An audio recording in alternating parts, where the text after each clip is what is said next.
સુરતમાં આત્મહત્યાના રોજે રોજ ઘટનાઓ સામે આવી રહી છે, ત્યારે રાંદેર રોડ બાપુનગર ખાતે રહેતા રાજસ્થાની યુવાને આત્મહત્યા કરી લેતા ચકચાર મચી જવા પામી છે। સુરતમાં ઘણા સમયથી આપઘાતની ઘટનાઓ બની રહી છે, ત્યારે ફરી આવી જ એક ઘટના સામે આવી છે।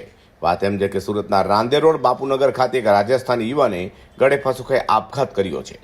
4 મહિના પહેલા જ રોજગાર માટે સુરત આવેલા અને રાંદેર રોડ બાપુનગર ખાતે રહેતા રામચંદ નામનો યુવાન ચોરક મજૂરી કરતો હતો, જોકે તેણે અચાનક જ રૂમમાં ગળે ફાંસો ખાઈ આપઘાત કરી લેતા ચકચાર મચી ગઈ છે।